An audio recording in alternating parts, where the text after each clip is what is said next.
Capítulo 6. Vida espírita. Espíritos errantes, mundos transitórios, percepções, sensações e sofrimento dos espíritos. Ensaio teórico sobre a sensação nos espíritos. Escolha das provas. Relacionamentos no além-túmulo. Relações simpáticas e antipáticas entre os espíritos. Metades eternas. Recordação da existência corpórea.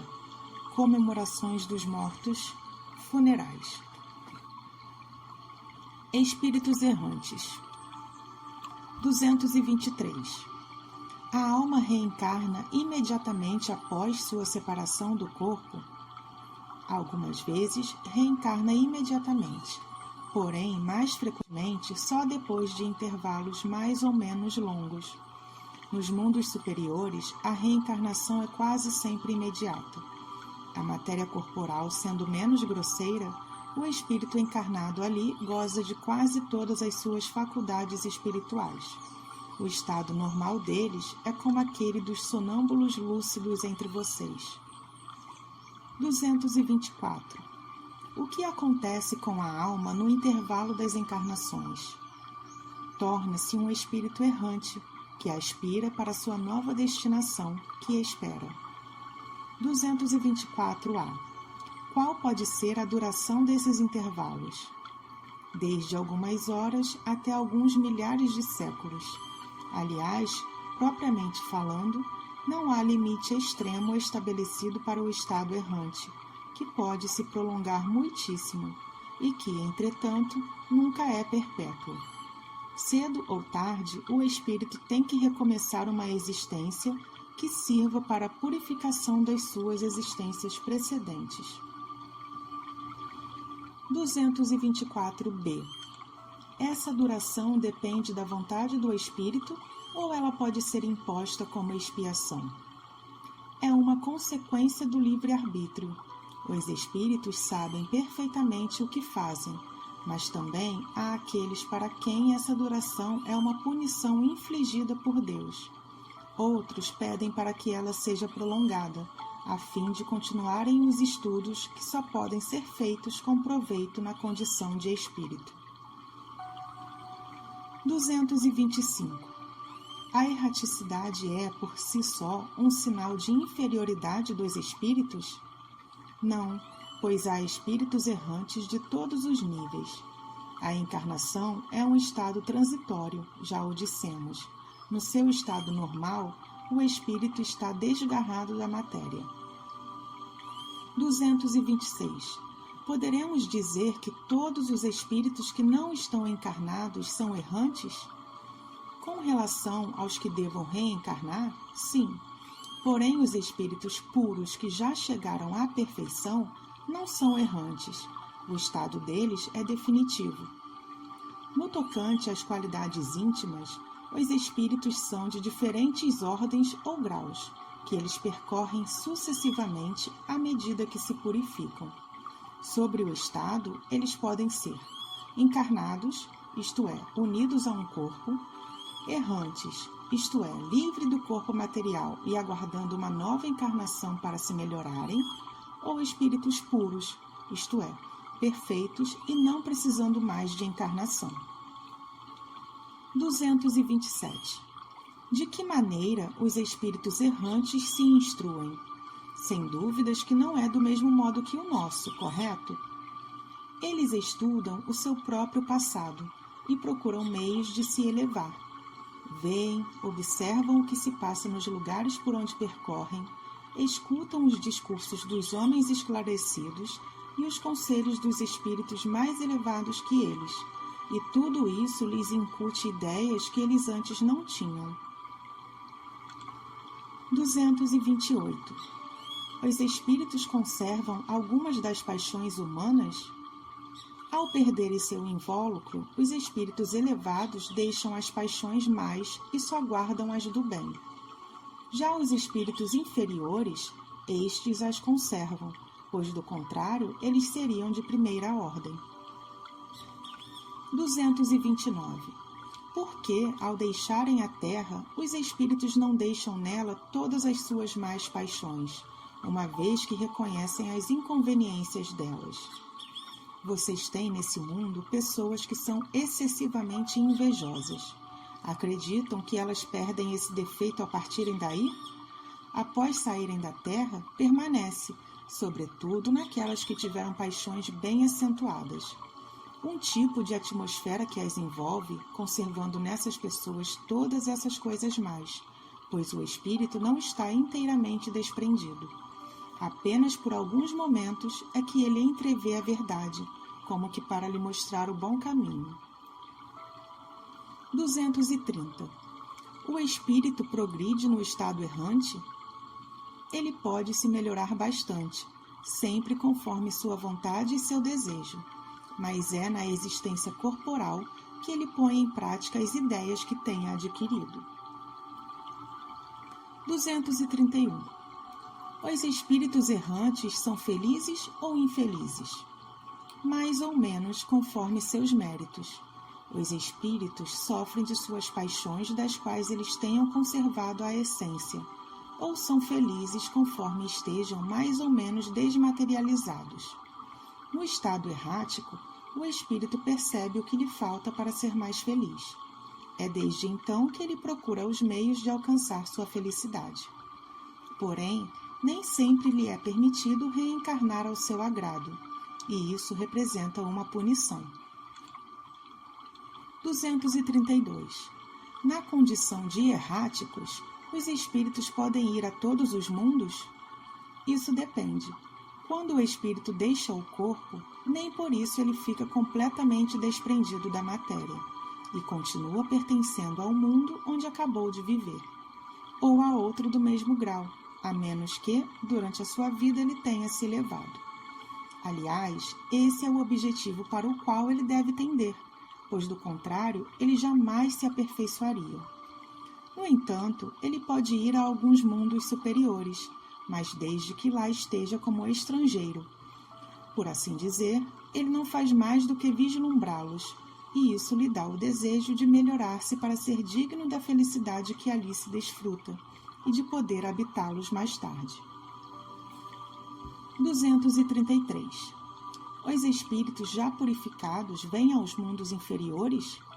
Vêm, frequentemente, com a finalidade de lhes auxiliar a progredir, sem o que esses mundos ficariam entregues a si mesmos sem guias para lhes dirigir. Mundos transitórios. 234. Existem, como já foi dito, mundos que servem aos espíritos errantes como estações ou pontos de repouso?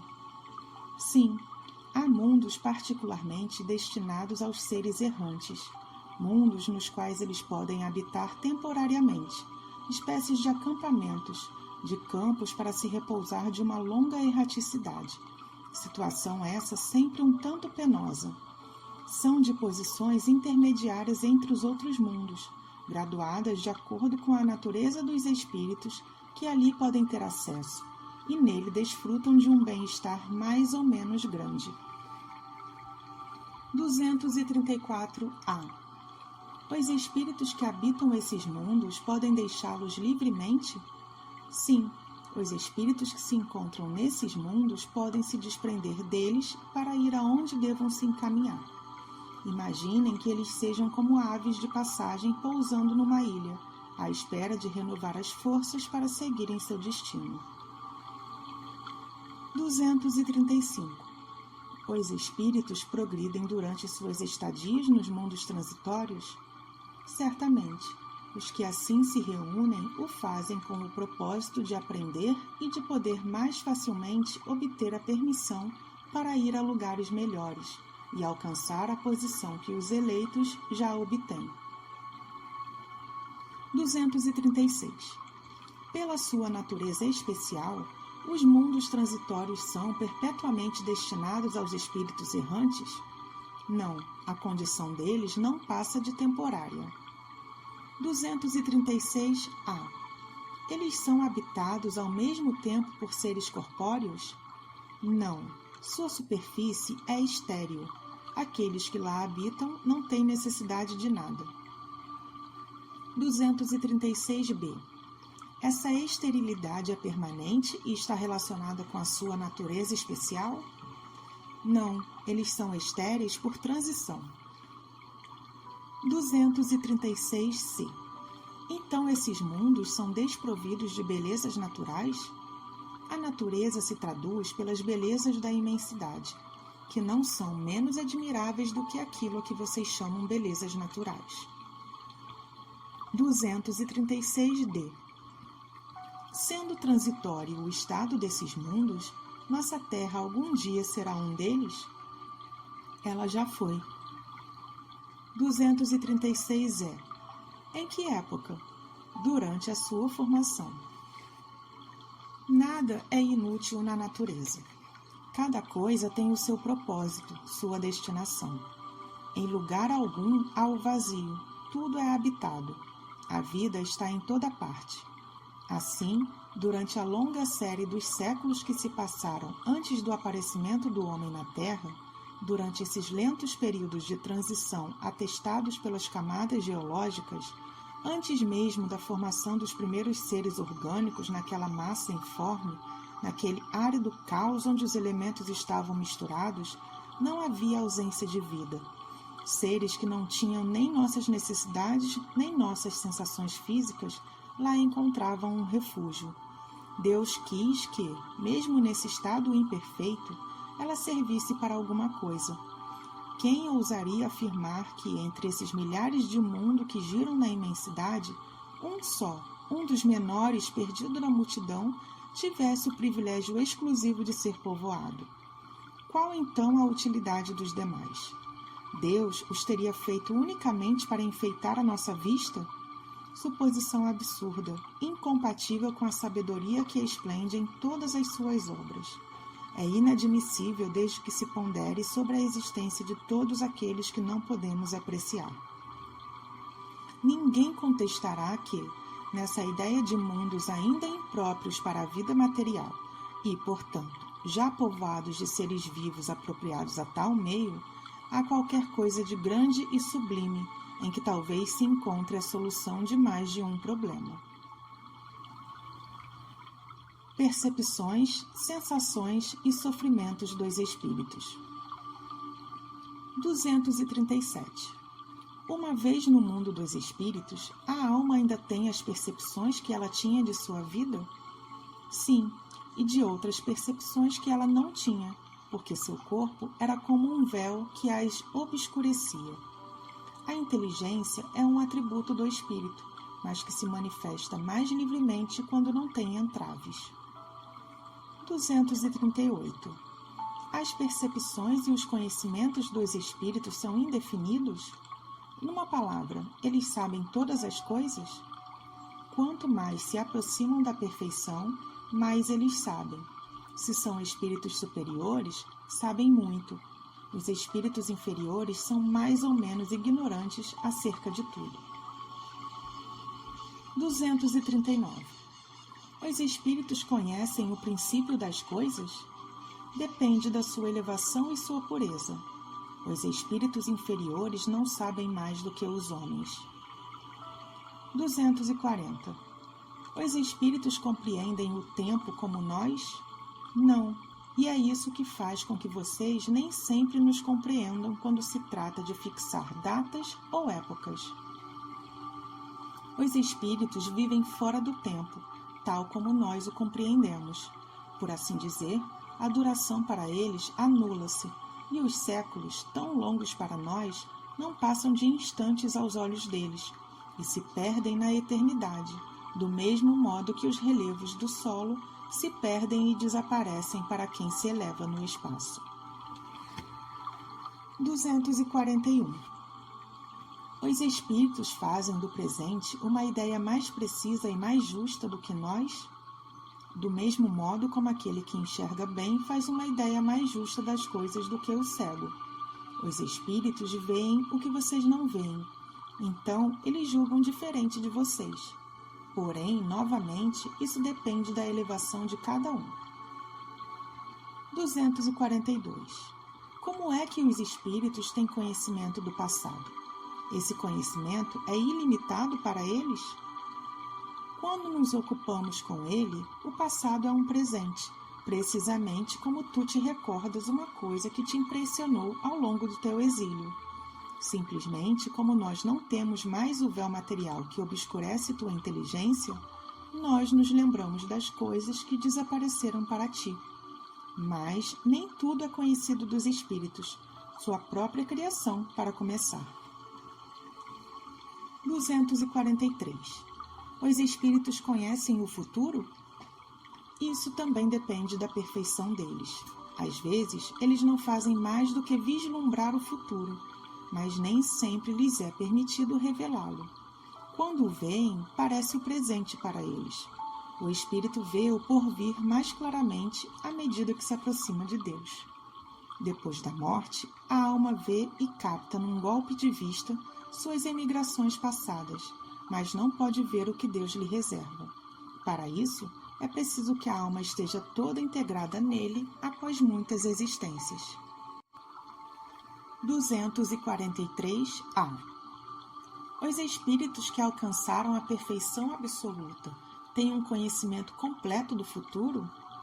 Completo não é o termo, pois só Deus é soberano Senhor, e ninguém pode se igualar a Ele. 244.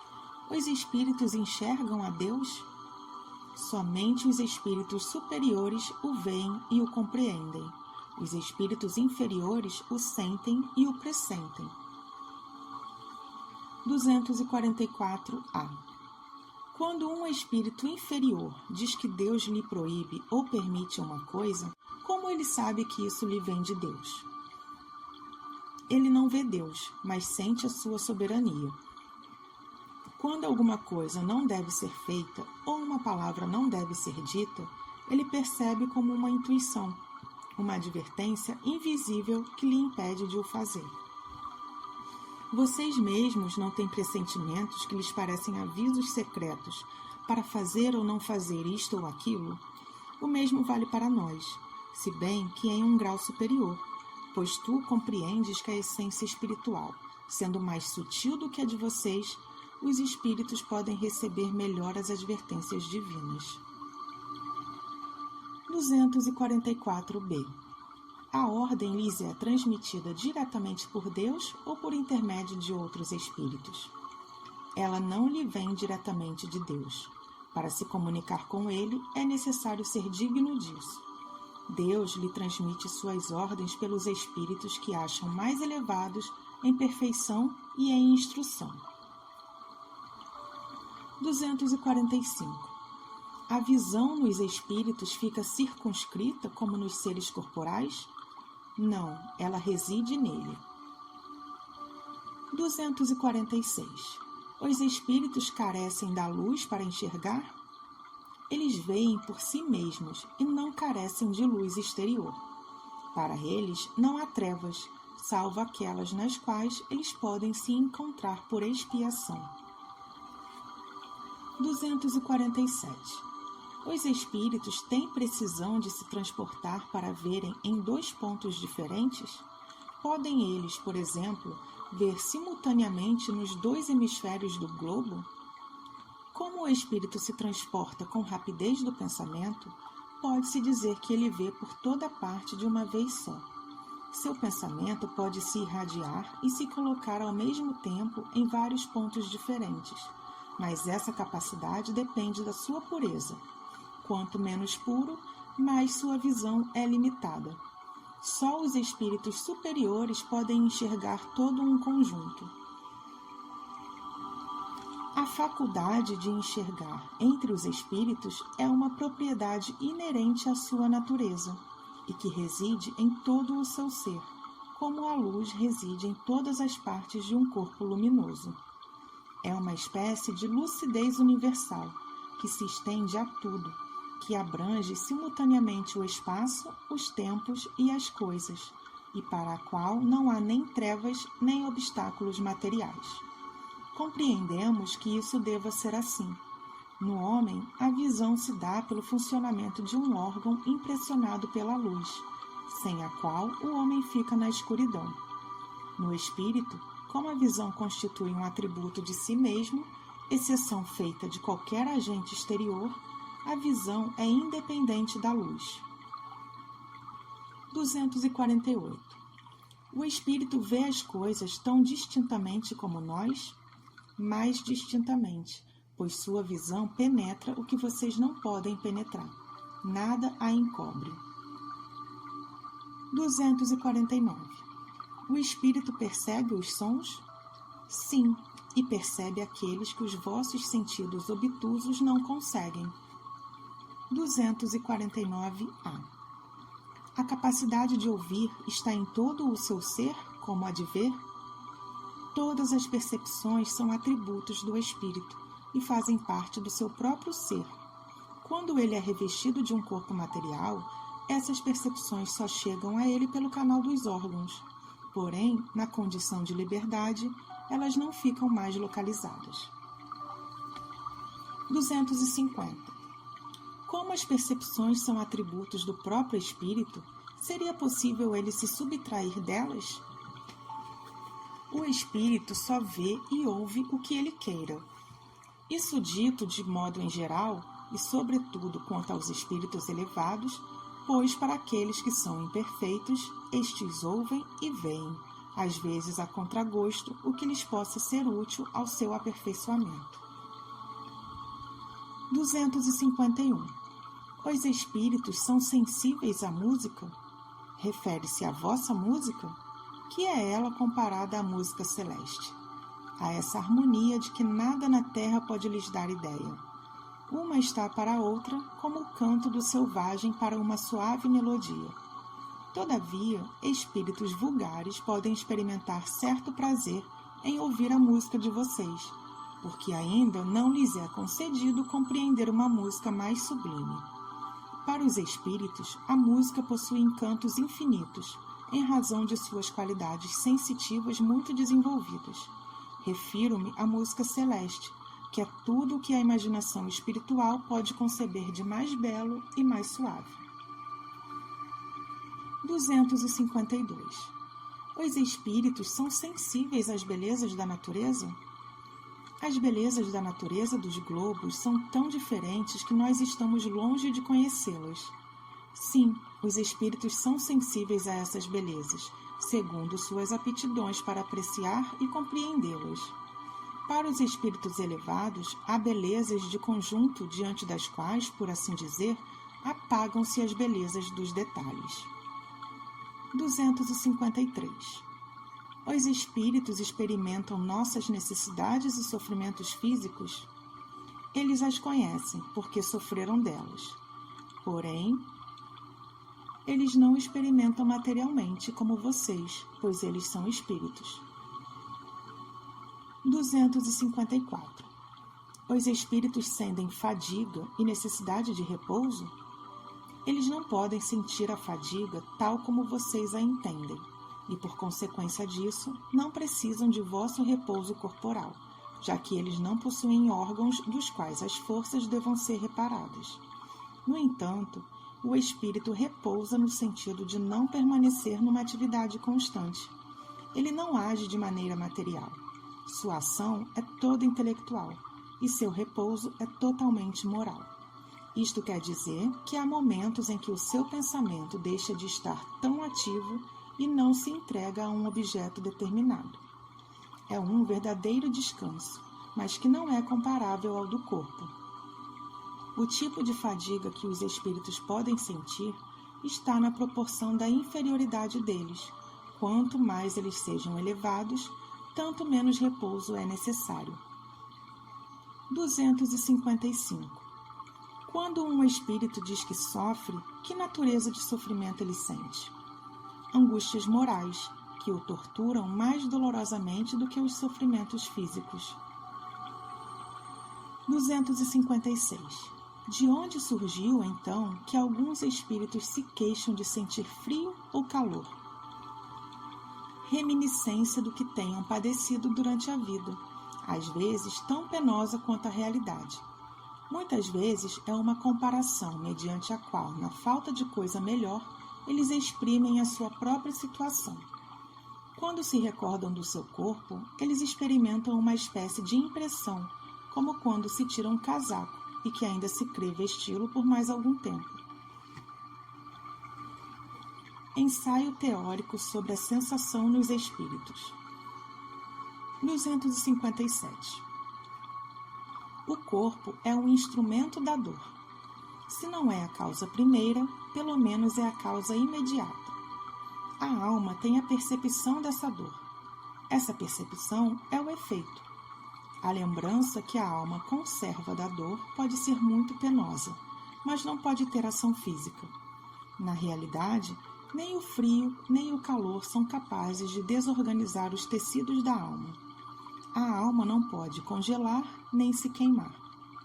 Não vemos diariamente a lembrança ou a apreensão de um mal físico produzir o efeito da realidade, até mesmo causar a morte? Todo mundo sabe que as pessoas amputadas sentem a dor no membro que não existe mais. Seguramente que não é aquele membro nem a sede, nem o ponto de partida da dor. O cérebro conserva sua impressão, e isso é tudo. Portanto, podemos crer que ocorra nisso algo de semelhante nos sofrimentos do espírito após a morte. Um estudo mais aprofundado do perispírito, que desempenha um papel tão importante em todos os fenômenos espíritas, nas aparições vaporosas ou tangíveis, no estado do espírito no momento da morte, na ideia tão frequente naquele que ainda está vivo, no quadro tão impactante dos suicidas, dos supliciados, das pessoas que foram absorvidas pelos prazeres materiais e tantos outros fatos, veio lançar luz sobre essa questão, dando lugar a explicações das quais aqui nós oferecemos o resumo. O perispírito é o laço que une o espírito à matéria do corpo. Ele é tirado do meio ambiente, do fluido universal. Contém ao mesmo tempo eletricidade, fluido magnético e, até certo ponto, matéria inerte. Poderíamos dizer que é a quintessência da matéria. É o princípio da vida orgânica, porém não o princípio da vida intelectual. A vida intelectual está no espírito. É, além disso, o agente das sensações exteriores.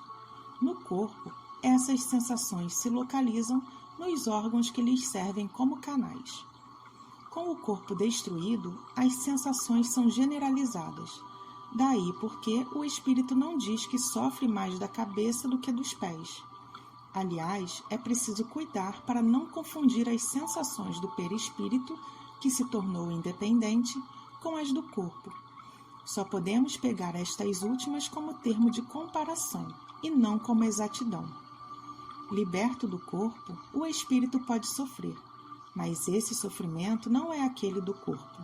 Mas também não é um sofrimento exclusivamente moral, como o remorso, pois ele se queixa do frio e do calor. Ele não sofre mais no inverno do que no verão. Temos visto espíritos atravessarem chamas sem experimentarem qualquer dor. Conseguintemente, a temperatura não lhes causa nenhuma impressão. Então, a dor que eles sentem não é uma dor física propriamente dita. É um vago sentimento íntimo de que o próprio espírito nem sempre tem perfeita noção. Precisamente porque a dor não está localizada e porque ela não é produzida por agentes exteriores. É mais uma reminiscência do que uma realidade, mas uma reminiscência igualmente penosa. Algumas vezes, entretanto, há mais do que isso, como vamos ver. A experiência nos ensina que no momento da morte, o perispírito se desprende mais ou menos lentamente do corpo. Durante os primeiros instantes, o espírito não entende a sua situação. Ele não acredita estar morto e se sente vivo. Vê seu corpo ao lado, sabe que este lhe pertence, mas não compreende que esteja separado dele.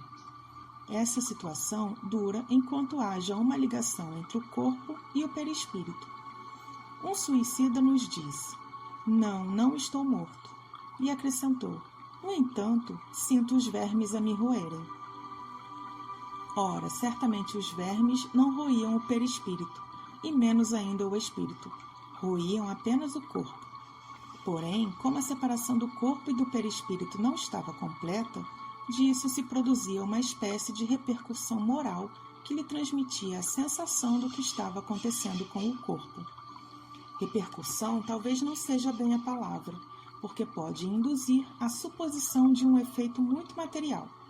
Era antes a visão do que se passava com o corpo, ao qual ainda se ligava o seu perispírito, que lhe causava uma ilusão que ele tomava como uma realidade. Assim, não era uma reminiscência, porque durante sua vida ele não havia sido roído pelos vermes. Era o sentimento da atualidade. Vemos por aí as deduções que podemos tirar dos fatos quando eles são observados atentamente. Durante a vida, o corpo recebe impressões exteriores e as transmite ao espírito por intermédio do perispírito, que é provavelmente o que chamamos fluido nervoso. Uma vez morto, o corpo não sente mais nada, por já não haver nele nem espírito nem perispírito. O perispírito desprendido do corpo experimenta a sensação, mas como ela já não lhe chega por um canal limitado, é uma sensação geral.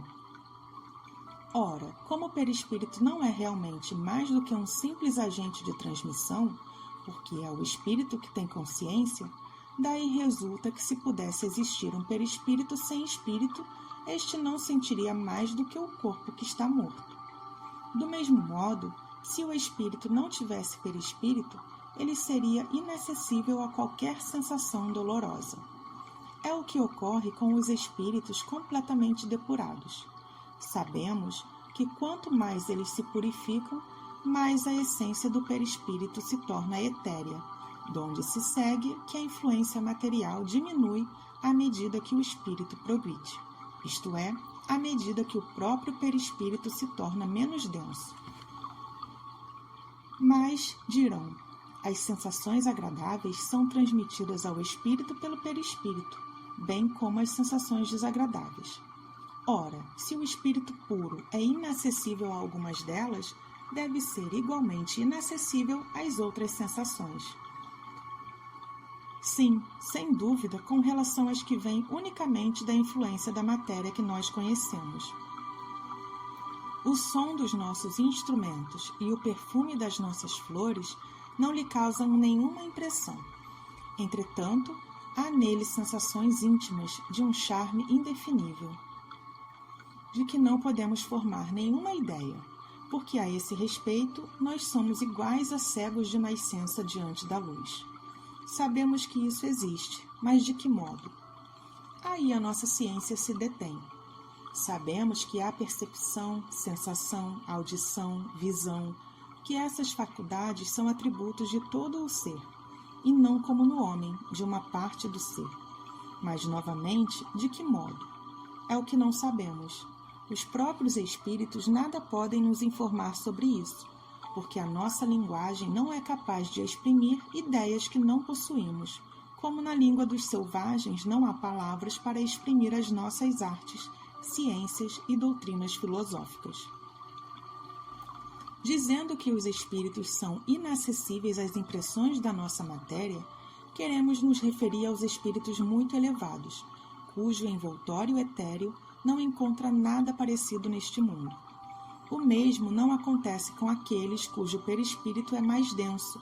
Estes percebem os nossos sons e odores, não, porém, apenas por uma parte limitada do seu organismo enquanto vivo. Podemos dizer que as vibrações moleculares se fazem sentir em todo o ser, e assim chegam ao seu sensório comune, que é o próprio espírito, embora de uma maneira diferente, e talvez com uma impressão diferente, o que produz uma modificação na percepção. Eles escutam o som da nossa voz, porém nos compreendem sem o auxílio da palavra, somente pela transmissão do pensamento. E o que vem apoiar o que dizemos é que essa penetração é mais fácil quanto mais desmaterializado for o espírito. Quanto à visão, ela é independente da nossa luz. A capacidade de ver é um atributo essencial da alma. Para ela não existe obscuridade. Contudo, a visão é mais extensa e mais penetrante naqueles que estão mais depurados. Então, a alma ou o espírito tem em si próprio a faculdade de todas as percepções. Na vida corpórea, estas são obliteradas pela grosseria dos nossos órgãos. Na vida extracorpórea, elas são cada vez menos obstruídas, na medida em que o invólucro semimaterial se sutiliza. Extraído do meio ambiente, esse invólucro varia conforme a natureza dos mundos. Ao passar de um mundo para outro, os espíritos mudam de envoltório, como nós mudamos de roupa quando passamos do inverno ao verão, ou do polo ao equador. Os espíritos mais elevados, quando vêm nos visitar, revestem-se então com o perispírito terrestre, e a partir daí, suas percepções se operam como nos espíritos comuns. Todos, porém, tanto os inferiores como os superiores, só escutam e só sentem o que queiram ouvir ou sentir. Não tendo os órgãos sensitivos, eles podem tornar suas percepções ativas ou nulas segundo a vontade deles. Só há uma coisa que eles são forçados a escutar: os conselhos dos espíritos bons. A visão é sempre ativa, mas eles podem reciprocamente se tornar invisíveis uns aos outros. Conforme a categoria que ocupem, eles podem se ocultar dos que são inferiores a eles, mas não dos que lhes são superiores. Nos primeiros instantes após a morte, a visão do espírito é sempre turbada e confusa, mas se aclara à medida que ele se desprende, e pode adquirir a mesma nitidez que tinha durante a vida, independentemente da sua penetração através dos corpos, que são opacos para nós. Com relação à sua extensão através do espaço indefinido, no futuro e no passado, depende do grau de pureza e de elevação do espírito. Toda esta teoria, dirão, não é nada tranquilizadora. Pensávamos que, uma vez desembaraçados do nosso grosseiro envoltório, instrumento de nossas dores, nós não sofreríamos mais. E eis que vocês nos ensinam que ainda sofreremos. Que seja de uma maneira ou de outra, esse sofrimento não será menor. Ah, sim, nós podemos sofrer ainda, e muito, e por um longo tempo, mas nós também podemos deixar de sofrer, até mesmo desde o instante em que deixamos essa vida corporal. Os sofrimentos deste mundo, algumas vezes, são independentes de nós, mas muitas vezes são consequências da nossa vontade. Cada um se volte para a origem deles e verá que a maior parte deles resulta de causas que nós poderíamos evitar. Quantos males, quantas enfermidades o homem não deve aos seus excessos, à sua ambição, numa palavra, às suas paixões. O indivíduo que sempre vivesse com moderação, que não abusasse de nada, que fosse sempre simples nos gostos e modesto nos desejos, este se pouparia de muitas tribulações. O mesmo se dá com o espírito. Os sofrimentos pelos quais ele passa são sempre o resultado da maneira como viveu na terra. É certo que já não terá mais nem gota nem reumatismo, mas terá outros sofrimentos que não são menores. Temos visto que seu sofrer resulta de ainda existirem os liames entre ele e a matéria, que quanto mais livre estiver da influência desta, noutras palavras, quanto mais for desmaterializado, menos sensações penosas ele terá. Ora, depende dele emancipar-se dessa influência, já desde essa vida. Ele tem seu livre-arbítrio e, consequentemente, tem como escolher entre o fazer ou não. Que ele domine suas paixões animais, que não alimente nem ódio, nem inveja, nem ciúme, nem orgulho. Que não deixe ser dominado pelo egoísmo, que purifique sua alma para os bons sentimentos, que pratique a bondade, que não dê importância às coisas deste mundo além do que elas merecem. E então, mesmo sob seu invólucro corporal, ele já estará depurado, já estará desgarrado da matéria, e quando deixar esse corpo, não mais sofrerá sua influência. Os sofrimentos físicos que tenha sofrido não deixarão nele nenhuma recordação penosa. Não restará nenhuma impressão desagradável, porque essas sensações só afetam o corpo e não a alma. Irá sentir-se feliz por estar livre deles, e a paz da sua consciência o isentará de todo sofrimento moral. Nós temos interrogado sobre isso milhares de espíritos que pertenceram na Terra a todas as faixas da sociedade e ocuparam todas as posições sociais. Nós os estudamos em todos os períodos da sua vida espírita, a partir do instante em que eles abandonaram o corpo. Acompanhamos passo a passo na vida de além-túmulo para observar as mudanças que se operavam neles, nas suas ideias, nas suas sensações, e sob esse aspecto, não foram os homens mais comuns aqueles que nos forneceram os elementos de estudos menos preciosos. Ora, sempre notamos que os sofrimentos estão relacionados com a conduta das quais eles sofrem as consequências, e que essa nova existência é a fonte de uma inefável felicidade para os que seguiram o bom caminho. Daí segue que aqueles que sofrem é porque assim o quiseram, e que eles não devem se queixar senão a si mesmos, tanto no outro mundo como neste. Escolha das provas. 258. No estado errante e antes de começar uma nova existência corporal, o espírito tem a consciência e a previsão das coisas que lhe sucederão durante a vida? Ele próprio escolhe o gênero de provas a que queira se submeter, e é nisso que consiste o seu livre-arbítrio.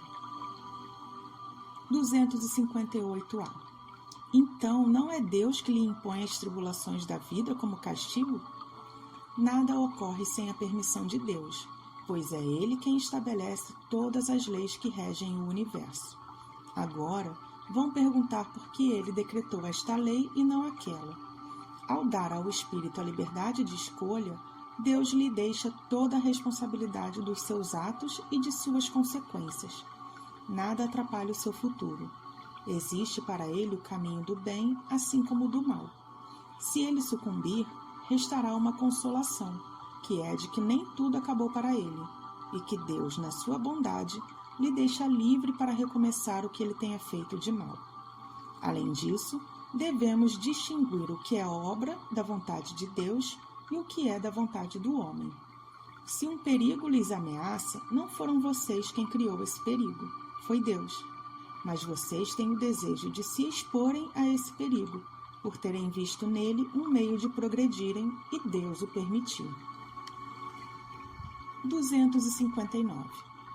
Se o espírito pode escolher o gênero de provas a que deva se submeter, será que todas as tribulações que experimentamos na vida foram previstas e escolhidas por nós? Todas não é o termo, porque não é o caso de se dizer que vocês escolheram e previram tudo o que lhes sucede no mundo, até as mínimas coisas. Vocês escolheram apenas o gênero das provações, e os detalhes são a consequência da posição, e frequentemente a consequência de vossas próprias ações. Por exemplo, se o espírito quis nascer entre malfeitores, ele sabia a quais arrastamentos ficaria exposto, mas não cada um dos atos que ele praticaria. Esses atos são o efeito da sua vontade ou do seu livre-arbítrio. O espírito sabe que, escolhendo tal caminho, ele terá tal gênero de desafio a enfrentar. Portanto, sabe de que natureza serão as vicissitudes que encontrará, mas ele desconhece se será esse ou aquele outro evento. Os acontecimentos secundários nascem das circunstâncias e da força das coisas. Somente são previstos os eventos principais, aqueles que influenciam no seu destino. Se tu tomas uma rota repleta de percalços, tu sabes que precisarás ter grandes precauções, por haver chance de cair, mas tu ignoras em que ponto cairás, e bem pode acontecer que tu nem caias, se fores prudente o bastante. Se, ao passar numa rua, uma telha cair na tua cabeça, não creia que isso estava escrito, como vulgarmente se diz. 260. Como pode o espírito desejar nascer entre gente de má vida? É necessário que ele seja enviado a um meio onde possa passar pela prova que pediu. Pois bem, deve haver aí então uma analogia. Para lutar contra o instinto da criminalidade, é preciso que se encontre em contato com gente desse tipo. 260A. Se não existisse gente de má vida na Terra, então o espírito não encontraria nela o meio necessário para certas provas? E isso seria de se lastimar? É o que acontece nos mundos superiores, onde o mal não tem acesso. É por isso que nesses mundos só há espíritos bons. Façam com que em breve o mesmo se dê na Terra. 261. Nas provações pelas quais o espírito deve passar para chegar à perfeição, ele precisa sofrer todos os tipos de tentações? Ele deve passar por todas as circunstâncias que possam excitar nele o orgulho, a inveja, a avareza, a sensualidade, etc.? Absolutamente não, pois vocês bem sabem que há espíritos que desde o começo tomam um caminho que os livra de muitas provas. Mas aquele que se deixa arrastar para o mau caminho corre todos os perigos dessa rota. Por exemplo, um espírito pode pedir a riqueza e ela pode lhe ser concedida. Então, conforme o seu caráter, ele poderá tornar-se avarento ou esbanjador, egoísta ou generoso, ou ainda se lançar a todos os gozos da sensualidade. Mas não é de se dizer que ele, obrigatoriamente, deverá passar pela fileira de todas estas predisposições. 262. Como o espírito, que em sua origem é simples, ignorante e sem experiência, pode escolher uma existência com conhecimento de causa e ser responsável por essa escolha? Deus supre a inexperiência deste espírito, traçando o caminho que ele deva seguir, como se faz com uma criancinha desde o berço. Porém, pouco a pouco, ele o deixa livre para escolher na medida em que o seu livre-arbítrio se desenvolve, e só então é que frequentemente ele se transvia ao tomar o mau caminho, se não ouvir os conselhos dos bons espíritos. A isso é que se pode chamar a queda do homem. 262-A. Quando o espírito desfruta do seu livre-arbítrio, a escolha da existência corporal dependerá sempre exclusivamente de sua vontade, ou essa existência bem pode lhe ser imposta pela vontade de Deus, como expiação. Deus sabe esperar, não apressa a expiação. Todavia, Deus pode impor uma existência a um espírito quando este, pela sua inferioridade ou má vontade, não está apto a compreender o que poderia lhe ser mais proveitoso, e quando vê que tal existência pode servir para a purificação e o avanço do espírito, ao mesmo tempo em que ele encontre nela uma expiação. 263. O espírito faz a sua escolha imediatamente após a morte? Não. Muitos acreditam na eternidade das penas. Nós já lhe dissemos, isso é uma punição. 264. O que orienta o espírito na escolha das provações que ele queira sofrer? Ele escolhe aquelas que podem ser para ele uma expiação, pela natureza das suas faltas, e o faz avançar mais depressa. Uns podem, portanto, impor a si mesmos uma vida de misérias e privações para tentar suportá-las com coragem. Outros preferem experimentar as tentações da fortuna e da autoridade, muito mais perigosas, pelos abusos e má aplicação a que se pode fazer delas, e pelas más paixões que essas tentações desenvolvem. Outros, enfim, querem ser testados pelas lutas que terão de sustentar em contato com o vício. 265. Se determinados espíritos escolhem o contato com o vício como provação, haveria outros que o escolham por simpatia e pelo desejo de viverem num meio conforme aos seus gostos ou para se entregarem materialmente às inclinações materiais? Ah, sim, isso é certo, mas somente entre aqueles cujo senso moral ainda está pouco desenvolvido. A provação vem por si mesma e eles a sofrem por mais tempo. Cedo ou tarde, eles compreendem que a satisfação das paixões brutais lhes impõe consequências deploráveis, que eles sofrerão durante um tempo que lhes parecerá eterno. Deus os deixará nessa situação até que tenham consciência de seu erro e que eles próprios peçam para resgatá-lo mediante provas úteis. 266. Não parece natural que se escolha as provas menos penosas? Para vocês, sim. Para o espírito, não. Quando ele se desliga da matéria, a ilusão acaba e ele pensa de outra forma.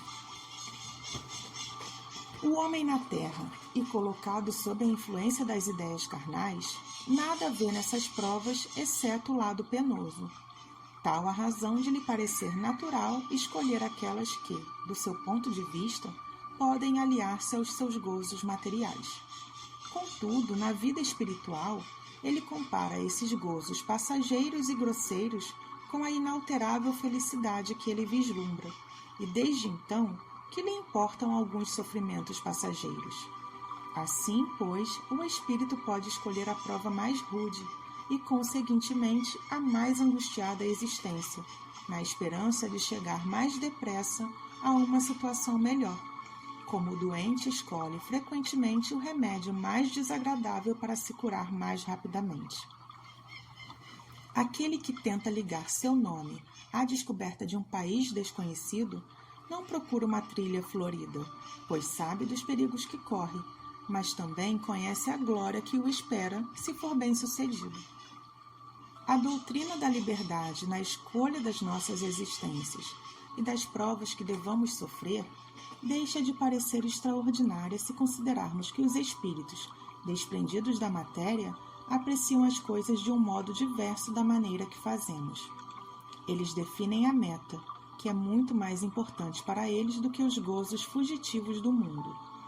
Após cada existência, eles veem o passo que deram e compreendem o que ainda lhes falta em impureza para atingirem aquela meta. Eis porque se submeterem voluntariamente a todas as vicissitudes da vida corpórea, solicitando pessoalmente aquelas que possam lhes fazer chegar mais rapidamente. Portanto, não há motivo para se espantar em ver o espírito não dar preferência à existência mais suave. Tal vida, isenta de amarguras, ele não pode usufruir no seu estado de imperfeição. Ele a vislumbra e é para alcançá-la que ele procura se melhorar. Aliás, nós não vemos todos os dias exemplos de tais escolhas?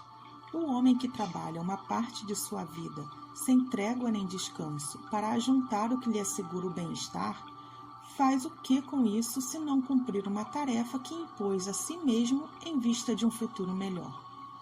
O militar que se oferece para uma perigosa missão, o aventureiro que afronta perigos não menores no interesse da ciência ou da sua fortuna, o que fazem também estes se não se sujeitarem a provas voluntárias que devem lhes proporcionar honras e benefícios se forem bem-sucedidos, ao que o homem não se submete ou se expõe pelo seu interesse ou pela sua glória. Todos os concursos não são também provas voluntárias às quais os concorrentes se subordinam em vista de se elevar na carreira que escolheram? Ninguém chega a qualquer posição social transcendente nas ciências, nas artes ou na indústria, senão passando pela fileira das posições inferiores, que são outras tantas provas. A vida humana é, então, a cópia da vida espiritual. Nela, nós nos deparamos em menor escala todas as mesmas peripécias. Ora, se na vida terrena muitas vezes escolhemos provas das mais rudes, visando um objetivo mais elevado, por que o espírito, que enxerga mais longe que o corpo e para quem a vida corporal não é mais do que um incidente passageiro, não faria a escolha de uma existência sofrível e laboriosa, já que ela deve conduzi-lo a uma felicidade eterna? Aliás, aqueles que dizem que, se o homem tem como escolher sua existência, eles pedirão para serem príncipes ou milionários, estes são como os míopes que apenas veem aquilo em que tocam, ou como crianças gulosas, a quem perguntamos o que elas querem ser, e então respondem que querem ser pasteleiros ou confeiteiros. Tal é o viajeiro que, nas profundezas do vale escurecido pelo nevoeiro, não vê nem a extensão nem os pontos extremos da sua rota. Chegando ao cume da montanha, ele toma vista do caminho que já percorreu e o quanto lhe resta a percorrer. Vê o ponto final de sua jornada, vê os obstáculos que ainda terá de transpor e pode, então, traçar os meios mais seguros de chegar ao seu objetivo. O espírito encarnado é como este viajante na ladeira da montanha. Desprendido dos laços terrenos, ele se comporta como aquele que já está no topo. Para o viajante, o objetivo é o repouso após o cansaço. Para o espírito, é a felicidade suprema após as tribulações e as provações.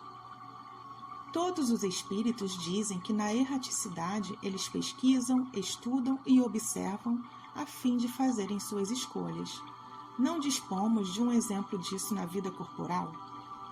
Nós, muitas vezes, não levamos anos procurando a carreira pela qual nos decidimos livremente, pois acreditamos que esta seja mais apropriada para facilitar o nosso caminho?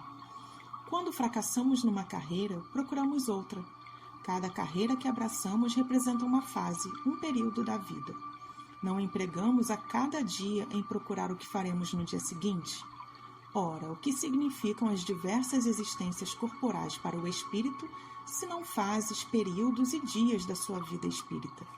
Pois esta vida espírita, como nós sabemos, que é a sua vida normal, visto que sua vida corpórea é transitória e passageira. 267. O espírito pode fazer suas escolhas durante sua vida corpórea? Seu desejo pode ter influência dependendo da intenção. Contudo, enquanto espírito, ele frequentemente vê as coisas de modo bem diferente. É o espírito quem faz essa escolha, mas ainda assim ele pode fazê-la nesta vida material, pois o espírito sempre tem desses momentos em que ele fica independente da matéria que ele habita. 267-A. Muita gente deseja grandezas e riquezas, e isso seguramente não como expiação nem como prova, não é? Sem dúvida, é a matéria que deseja essa grandeza para gozar dela, e é o espírito que a deseja para conhecer suas vicissitudes. 268. Até que chegue ao estado de perfeita pureza, o espírito tem que passar constantemente por provas?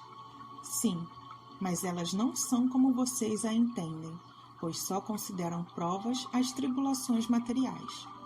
Ora, o espírito tendo chegado a um certo grau, embora não seja ainda perfeito, já não tem que sofrer provas, mas continua com os deveres que o ajudam no seu aperfeiçoamento, o que não é nada penoso para ele, a não ser os de auxiliar os outros a se aperfeiçoarem. 269. O espírito pode se enganar quanto à eficácia da prova que escolheu? Ele pode escolher uma que esteja acima de suas forças, e então ele fracassa. Pode também escolher alguma que não lhe beneficie em nada, tal como acontece quando ele procura um tipo de vida ociosa e inútil. Mas então, uma vez de volta ao mundo dos espíritos, ele se apercebe que não ganhou nada e pede outra para recuperar o tempo perdido. 270. A que se devem atribuir as vocações de certas pessoas e a vontade de seguir uma determinada carreira em vez de outra? Parece-me que vocês mesmos podem responder a essa pergunta. Isso não é a consequência de tudo o que temos dito sobre a escolha das provas e sobre o progresso realizado numa existência anterior? 271. No estado errante, o espírito, estudando as diversas condições nas quais poderá progredir, como ele pensa conseguir isso, por exemplo, nascendo entre canibais? Não são os espíritos adiantados aqueles que nascem entre os canibais, mas os espíritos da mesma natureza dos canibais, ou os que são inferiores a estes. Nós sabemos que os antropófagos do nosso mundo não estão no último degrau da escala, e que há mundos onde a brutalidade e a ferocidade não têm analogia com a Terra. Portanto, esses espíritos são ainda mais inferiores aos mais inferiores do nosso mundo, e nascer entre os nossos selvagens representa para eles um progresso, como seria um progresso para os antropófagos do nosso mundo exercerem entre nós uma profissão que lhes obrigasse a derramar sangue. Se não visam mais alto, é porque sua inferioridade moral não lhes permite compreender um progresso mais completo. O espírito não pode avançar senão gradativamente. Ele não pode transpor de um salto a distância que separa a barbárie da civilização. E nós vemos nisso uma das necessidades da reencarnação, que verdadeiramente corresponde à justiça de Deus. De outro modo, que seria desses milhões de seres que morrem todos os dias no último estágio de degradação, se eles não tivessem os meios de alcançar a superioridade? Por que Deus os privaria dos favores concedidos aos outros homens? 272. Será que os espíritos vindos de um mundo inferior à Terra, ou de um povo muito atrasado, como os canibais, por exemplo, poderiam nascer entre povos civilizados? Sim, e há alguns deles que se desviam, por quererem subir alto demais. Mas então eles ficam deslocados entre vós, porque eles têm costumes e instintos que se chocam com os vossos. Tais seres nos oferecem o triste espetáculo da ferocidade no seio da civilização. Em retornando entre os canibais, isso não será uma degradação, mas apenas retornam ao seu próprio lugar e talvez até ganhem com isso. 273. Um homem pertencente a uma raça civilizada poderia, por expiação, estar reencarnado numa raça selvagem? Poderia sim, mas isso depende do gênero da expiação. Um senhor que tenha sido duro para seus escravos poderá, por sua vez, tornar-se escravo e sofrer os maus tratos que ele tenha infligido. Aquele que em certa época exerceu o comando pode, numa nova existência, ter que obedecer àqueles mesmos que curvaram sob a sua vontade. Isso será uma expiação que Deus pode lhe impor, se aquele senhor tiver abusado do seu poder. Um bom espírito também pode escolher uma existência influente entre essas raças, para fazê-las progredir, e isso então seria uma missão. Relacionamentos no além-túmulo. 274. As diferentes classes de espíritos estabelecem entre eles alguma hierarquia de poderes? Há entre eles subordinação e autoridade? Sim, e bem grande. Os espíritos têm autoridade uns sobre os outros relativa à sua superioridade. Autoridade essa que eles exercem por uma preponderância moral irresistível. 274-A. Os espíritos inferiores podem se subtrair da autoridade daqueles que são seus superiores? Eu disse, irresistível. 275. O poder e a consideração de que um homem gozou na terra lhe dão uma supremacia no mundo dos espíritos? Não, porque lá os pequenos serão elevados e os grandes rebaixados.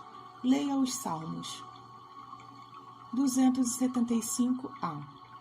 Como devemos entender essa elevação e esse rebaixamento?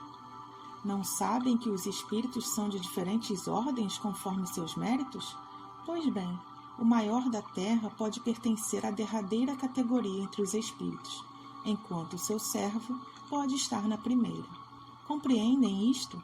Jesus disse: aquele que se humilha será elevado, e aquele que se eleva será humilhado. Não disse? 276.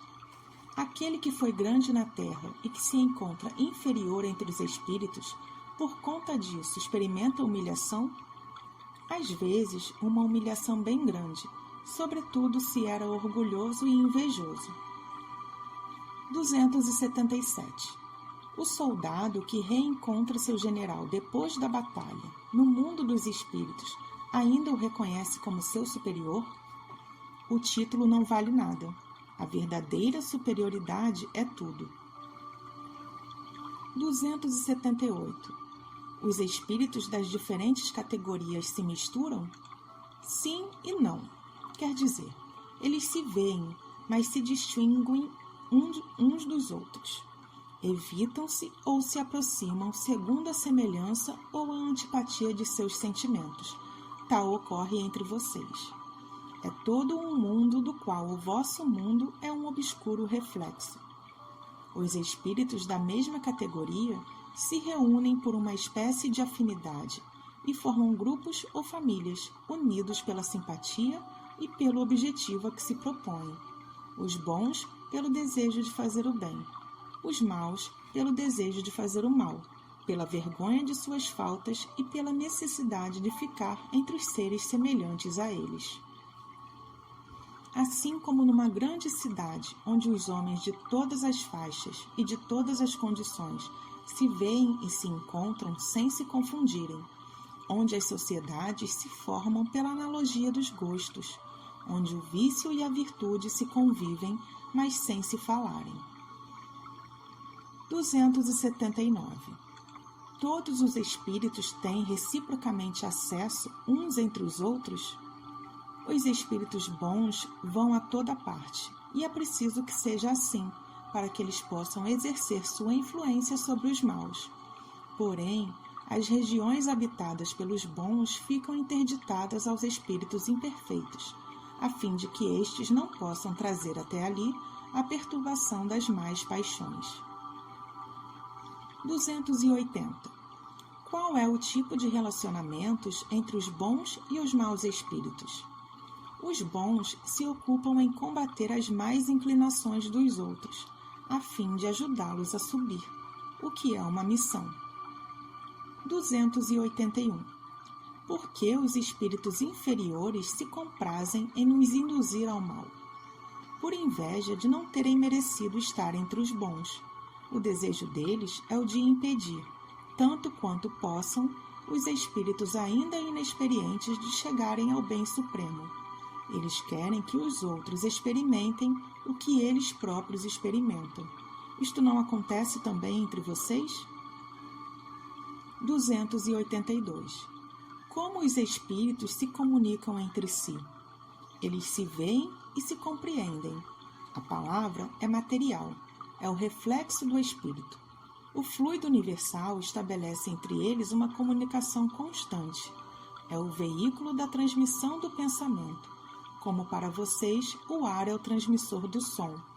É um tipo de telégrafo universal que liga todos os mundos e permite aos espíritos se corresponderem de um mundo a outro. 283.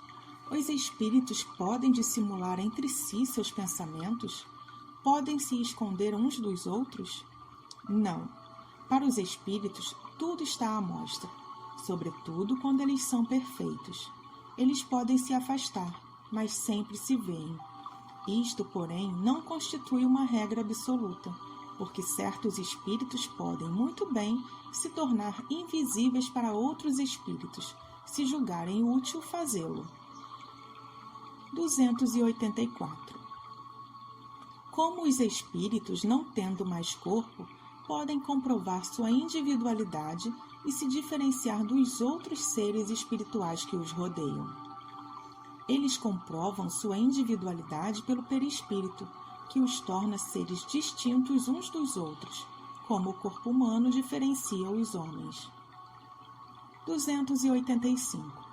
Os espíritos se reconhecem por terem coabitado a terra?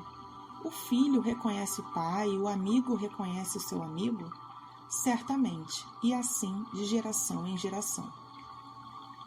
285A. Como é que os homens que se conheceram na terra se reconhecem no mundo dos espíritos? Vemos a nossa vida passada e a lemos como num livro. Vendo o passado dos nossos amigos e dos nossos inimigos, nós vemos sua passagem da vida à morte. 286. Deixando seus despojos mortais, a alma vê imediatamente seus parentes amigos que a precederam no mundo dos espíritos? Imediatamente nem sempre é a palavra, pois, como já dissemos, é necessário algum tempo para a alma se reconhecer e sacudir o véu material. 287. Como a alma é acolhida no seu regresso ao mundo dos espíritos? A alma do justo é recebida como irmão bem-amado, aguardado desde muito tempo. A do mal como um ser desprezível. 288. Que sentimento os espíritos impuros experimentam à vista de outro espírito mau que chega até eles?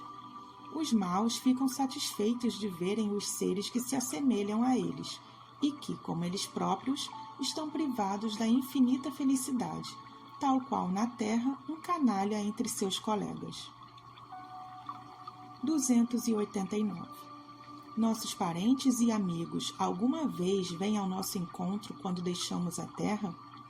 Perfeitamente. Eles vêm ao encontro da alma que estimam e a felicitam como se fosse o retorno de uma viagem, por ela ter escapado dos perigos da estrada, e a ajudam a se desprender dos laços corporais. É um favor para os bons espíritos quando aqueles que lhes amam vêm ao seu encontro, enquanto aquele que está manchado permanece em isolamento, ou só está rodeado de espíritos semelhantes a ele, o que é uma punição. 290. Os parentes e amigos estão sempre reunidos depois da morte? Isso depende da elevação deles e do caminho que eles seguem para seu adiantamento. Se um deles está mais adiantado e marcha mais depressa do que o outro, eles não podem permanecer juntos. Podem se ver algumas vezes, mas não estarão sempre reunidos até que possam caminhar lado a lado, ou quando tiverem se igualado na perfeição. Além disso, a privação de ver os parentes e amigos às vezes é uma punição. Relações simpáticas e antipáticas entre os espíritos. Metades eternas. 291.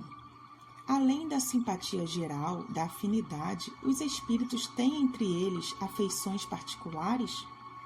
Sim, assim como os homens. Porém, o laço que une os espíritos é mais forte quando o corpo está ausente, porque ele não fica mais exposto às vicissitudes das paixões. 292. Os espíritos sentem aversão entre si? Não há aversão, exceto entre os espíritos impuros, e são esses os que incitam entre vocês as inimizades e as desavenças. 293. Dois seres que foram inimigos na Terra conservarão ressentimento um contra o outro no mundo dos espíritos? Não. Eles compreenderão que seu ódio era estúpido e o motivo era infantil. Apenas os espíritos imperfeitos conservam uma espécie de animosidade, até que eles sejam purificados. Se foi unicamente um interesse material o que os dividiu, eles não pensarão mais nisso, por menos desmaterializados que estejam. Se não existe mais antipatia entre eles, nem o motivo da desavença, então eles podem se rever com prazer. É como dois colegas de escola que chegam à idade da razão, reconhecem a infantilidade das querelas que tinham na infância e deixam de se mal-querer. 294.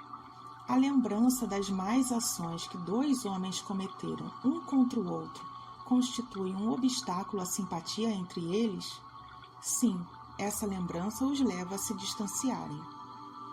295.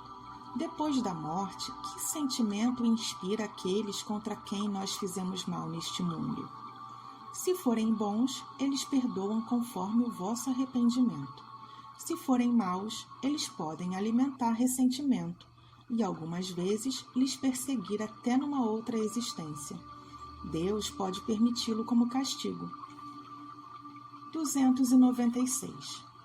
As afeições individuais dos espíritos são suscetíveis de alteração? Não, porque eles não podem se enganar.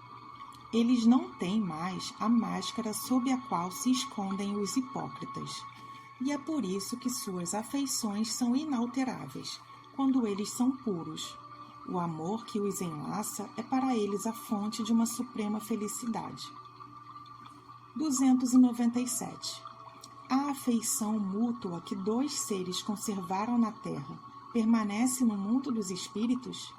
Claro, sem dúvida, desde que ela seja fundada numa verdadeira simpatia. Entretanto, se aí as causas físicas têm mais lugar do que a simpatia, essa afeição desaparece com a causa.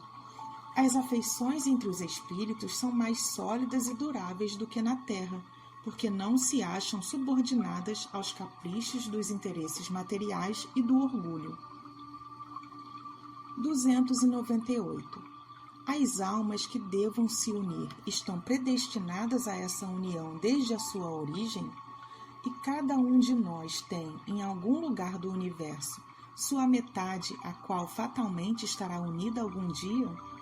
Não, não existe união particular e fatal entre duas almas. A união que há é aquela de todos os espíritos, mas em graus diversos segundo a categoria que ocupam, isto é, segundo a perfeição que tenham adquirido. Quanto mais eles sejam perfeitos, mais eles estão unidos. Da discórdia nascem todos os males dos humanos. Da concórdia resulta a completa felicidade. 299. Em que sentido devemos entender a palavra metade que alguns espíritos utilizam para designar os espíritos simpáticos? A expressão é inexata, pois se um espírito fosse a metade do outro, separado de si mesmo, ele estaria incompleto. 300. Dois espíritos perfeitamente simpáticos, uma vez reunidos, ficarão assim para todo sempre, ou podem se separar e se unir a outros espíritos? Todos os espíritos estão unidos entre si. Falo dos que já chegaram à perfeição. Nas esferas inferiores, quando um espírito se eleva, ele já não tem a mesma simpatia por aqueles que deixou. 301. Dois espíritos simpáticos são complemento um do outro, ou essa simpatia existente entre eles é resultado de identidade perfeita? A simpatia que atrai um espírito para outro é o resultado da perfeita concordância de seus desejos e seus instintos. Se um tivesse que completar o outro, então perderia sua individualidade. 302. A identidade necessária para a simpatia perfeita só consiste na similaridade dos pensamentos e sentimentos ou também na uniformidade dos conhecimentos adquiridos, na igualdade dos graus de elevação. 303. Espíritos que hoje não são simpáticos podem se tornar assim mais tarde? Todos se tornarão simpáticos, até mesmo o espírito que hoje está numa esfera inferior, em se aperfeiçoando, subirá à esfera onde resida o outro. O encontro dos dois ocorrerá mais rapidamente se o espírito mais elevado, suportando mal as provas às quais se submeter, demorar-se no mesmo estado. 303-A. Dois espíritos podem deixar de serem simpáticos? Com certeza, se um deles for preguiçoso. A teoria das metades eternas é uma simbologia que representa a união de dois espíritos simpáticos. Trata-se de uma expressão usada até na linguagem comum, que não deve ser tomada ao pé da letra. Os espíritos que as empregaram seguramente não pertencem a uma ordem mais elevada. A esfera de suas ideias é necessariamente limitada, e então eles exprimiram seus pensamentos com os termos dos quais utilizavam na vida corporal. É preciso, pois, rejeitar essa ideia de que dois espíritos criados um para o outro fatalmente devam um dia se reunir na eternidade, depois de estarem separados durante um tempo mais ou menos longo. Recordação da existência corpórea. 304. O espírito se recorda da sua existência corporal? Sim, isto é, tendo vivido muitas vezes como humano, ele se recorda do que foi, e eu te asseguro que frequentemente ele ri com pena de si mesmo. tal como o indivíduo que, chegando à maturidade, ri das tolices de sua mocidade ou das bobagens de sua infância. 305. A lembrança da existência corporal se apresenta ao espírito de uma maneira completa e imediata após a morte? Não, ela retorna pouco a pouco, como qualquer coisa que se destaca do nevoeiro, e à medida que o espírito fixa sua atenção nessa lembrança. 306. O espírito se lembra detalhadamente de todos os acontecimentos de sua vida, abrangendo todo o conjunto dos fatos num golpe de vista retrospectivo? Ele se lembra das coisas de acordo com as consequências que elas têm sobre o seu estado de espírito. Mas tu bem compreendes que existem circunstâncias da vida às quais ele não dá importância e nem sequer procura se recordar. 306-A. Ele poderia se lembrar delas se o quisesse? Pode se lembrar minuciosamente dos detalhes e dos incidentes, seja dos fatos, seja até dos seus pensamentos. Contudo, quando não tem utilidade, ele não o faz. 306-B. O espírito entrevê o objetivo da vida terrestre com relação à vida futura? Seguramente ele o vê e compreende muito melhor do que quando vivo no seu corpo. Compreende a necessidade da purificação para chegar ao infinito e percebe que em cada existência ele larga algumas impurezas. 307. Como a vida passada é retratada na memória do espírito? Será por um esforço de sua própria imaginação ou como um quadro que se apresenta diante dos seus olhos? Das duas formas, todos os atos de que ele tenha interesse em se lembrar são para ele como se fossem no presente. Os outros ficam mais ou menos vagos no seu pensamento, ou ficaram totalmente esquecidos. Quanto mais desmaterializado, menos ele dá importância às coisas materiais. Com frequência, você faz a evocação de um espírito errante que acabou de deixar a Terra e que não se lembra dos nomes das pessoas que amava, nem dos detalhes que, para ti, parecem importantes. Ele pouco se importa com esses detalhes e isso cai no esquecimento. Ele só se recorda perfeitamente bem dos fatos principais que o ajudam a se melhorar. 308. O espírito tem recordação de todas as existências que precederam a última que ele acabou de ter? Todo o seu passado se desdobra diante dele como os trechos percorridos pelo viajeiro.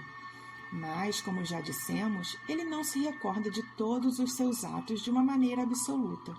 Lembra-se destes em razão da influência que tiveram para a sua situação atual. Quanto às primeiras existências, aquelas que podemos considerar como a infância do espírito, essas se perdem no vazio e desaparecem na noite do esquecimento. 309. Como o espírito considera o corpo que acabara de largar? Como uma roupa desagradável que o embaraçava, e fica feliz por estar livre dela. 309-A. Que sentimento lhe causa a imagem do seu corpo em decomposição? Quase sempre o da indiferença, como por uma coisa com a qual ele não se importa mais. 310. Ao fim de algum tempo, o espírito reconhecerá os ossos ou outros objetos que lhe tenham pertencido? Algumas vezes, dependendo do ponto de vista mais ou menos elevado sob o qual ele se considera as coisas terrenas. 311. O respeito que se tem pelas coisas materiais que restam do espírito atrai a sua atenção para esses objetos e ele vê esse respeito com prazer? O espírito sempre fica grato pela lembrança que se tem dele. As coisas que se conserva dele o trazem à memória, mas é o pensamento que o atrai até vocês, não aqueles objetos. 312. Os espíritos guardam a lembrança dos sofrimentos que enfrentaram durante sua derradeira existência corporal? Frequentemente eles guardam essa lembrança, e ela lhes faz sentir melhor o valor da felicidade de que eles podem se deleitar como espíritos. 313. O homem que foi feliz neste mundo sente falta dos prazeres ao deixar a terra? Somente os espíritos inferiores podem sentir saudades dos gozos que se simpatizavam com a impureza de sua natureza e que eles expiam através dos sofrimentos. Para os espíritos elevados, a felicidade eterna é 1000 vezes preferível aos prazeres efêmeros da terra, tal como o homem adulto que despreza o que eram as delícias de sua infância. 314. Aquele que iniciou grandes projetos com um objetivo útil e que no outro mundo vê esses projetos interrompidos pela sua morte, lamenta por eles terem ficado inacabados? Não, porque ele vê que outros estão destinados a concluí-los. Ao contrário, ele trata de influenciar outros espíritos humanos a lhes dar continuidade. Seu objetivo na Terra era o bem da humanidade. O objetivo é o mesmo no mundo dos espíritos. 315. Aquele que deixou trabalhos de arte ou de literatura conserva pelas suas obras o amor que tinha de quando ele estava vivo? Segundo sua elevação, ele as aprecia de outro ponto de vista, e não raro ele condena o que mais ele admirava. 316. O espírito ainda se interessa pelos trabalhos que se fazem na Terra para o progresso das artes e das ciências? Isso depende de sua elevação ou da missão que possa vir a cumprir. Muitas vezes, o que lhes parece magnífico vale bem pouco para certos espíritos. Eles admiram esses trabalhos como o sábio admira a obra de um estudante. Ele examina o que pode prover a elevação dos espíritos encarnados e seus progressos. 317. Após a morte, os espíritos conservam o amor à pátria? O princípio é sempre o mesmo. Para os espíritos elevados, a pátria é o universo. Na Terra, a pátria é onde eles têm mais pessoas simpáticas. A situação dos espíritos e sua maneira de ver as coisas variam ao infinito na proporção do grau de seu desenvolvimento moral e intelectual. Geralmente, os espíritos de uma ordem elevada não fazem da Terra senão estadias de curta duração. Tudo o que se faz aqui é tão mesquinho em comparação com as grandezas do infinito. As coisas às quais os homens dão mais importância são tão insignificantes aos olhos dos espíritos que eles aqui encontram poucos atrativos, a menos que tenham sido chamados em vista de contribuírem para o progresso da humanidade. Os espíritos de uma ordem intermediária passam aqui mais frequentemente, se bem que eles consideram as coisas de um ponto de vista mais alto do que quando encarnados. Os espíritos vulgares estão aqui de algum modo sedentários e constituem a massa da população ambiente do mundo invisível. Eles conservaram mais ou menos as mesmas ideias, os mesmos gostos e as mesmas inclinações que tinham quando sob seu invólucro corpóreo. Intrometem-se em nossas reuniões, nossos negócios e divertimentos, nos quais tomam parte mais ou menos ativa, segundo seu caráter. Não podendo satisfazer suas próprias paixões, eles gozam daqueles que se entregam a essas paixões e os excitam a elas. Nesse contingente, existem os mais sérios que veem e observam para se instruírem e se aperfeiçoarem. 318. As ideias dos espíritos se modificam no estado espiritual? Bastante. Sofrem grandes modificações na medida em que o espírito se desmaterializa. Algumas vezes ele pode permanecer longo tempo com as ideias, mas pouco a pouco a influência da matéria diminui e ele vê as coisas mais nitidamente. É então que ele procura os meios de se melhorar. 319. Já que o espírito viveu a vida espírita antes de sua encarnação, de onde vem o seu espanto ao reingressar no mundo dos espíritos? Isso não é mais do que o efeito do primeiro momento e da perturbação que se segue ao despertamento. Mais tarde, ele reconhece perfeitamente sua situação, na proporção que lhe vem a lembrança do passado e que se apaga a impressão da vida terrestre. Comemoração dos mortos, funerais. 320. Os espíritos se sensibilizam com a lembrança daqueles a quem amavam na terra? Muito mais do que vocês podem acreditar. Essa lembrança aumenta a felicidade deles, se estiverem felizes. Se estiverem desgraçados, ela será um reconforto para eles.